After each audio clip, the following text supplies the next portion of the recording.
মেয়েরা বড় বড় কথা বলে কি করে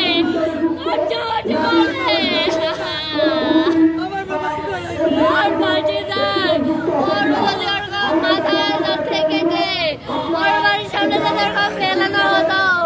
তাহলে ওর ফ্যামিলি কি অবস্থা হতো ও কি করতো আর ওকে না এমন করলো আমার সাথে আমার মামা আমাকে সবসময় মাঝের মতো বলতো না এখন কি আমার বাবা কামাবি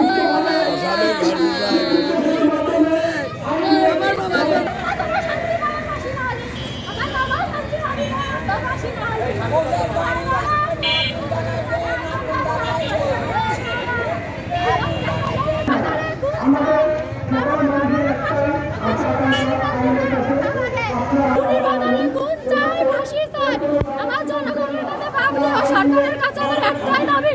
একটাই অনুরোধ আমি গুণীবাদ ন্যায় বিচার চাই আমার বাবার আত্মার শান্তির জন্য যাতে আমার বাবা মরে যায় কষ্ট পাওয়া গেছে যে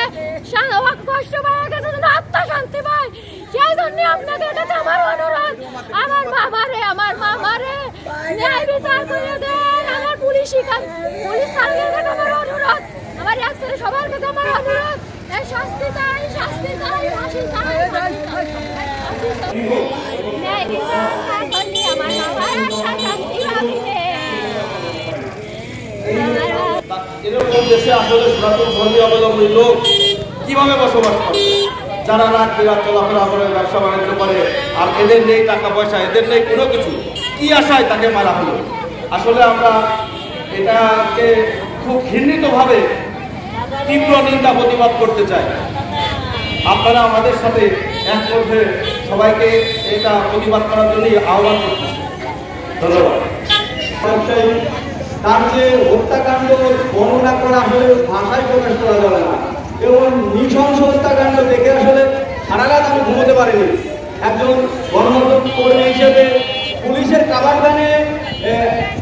আটক থেকে কিভাবে বলে যে সাংবাদিককে কানে থাপড়াবো দেখে নেব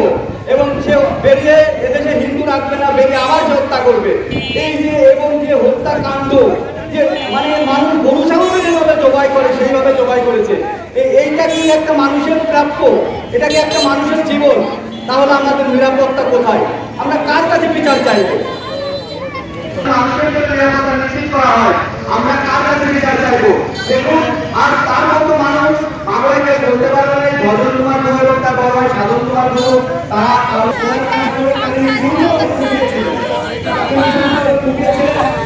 তার আড়ালে কারা আছে এই যে গডফাদার তোকে চিহ্নিত করেন আইনেরাও তাই আনে একটা আগুনের ফাঁসি দিলে হবে না তার সাথে যারা জড়িত তাদের সবাইকে আইনের আওতায় আনতে হবে তাদের সবাইকে দৃষ্টান্তমূলক শাস্তি দিতে হবে সে যাতে তার এই শাস্তি দেখে যাতে এরকম ধরনের অন্যায় শাস্তি কেউ না পায় এখানে হিন্দু মুসলমান কোনো কথা নেই খ্রিস্টান বৌদ্ধ বলে কোনো কথা নেই আমরা মানুষের নিরাপত্তা চাই জীবনের নিরাপত্তা চাই এই যে তার পরিবার এখানে কোনো দলমত নাই এখানে কোনো রাজনীতি নাই এই পরিবারটি অতি নিরীহ এই পাড়ায় প্রায় 50 বছর বসবাস করছেন তাদের কারোর সাথে কোনো শত্রুতা নেই তাদের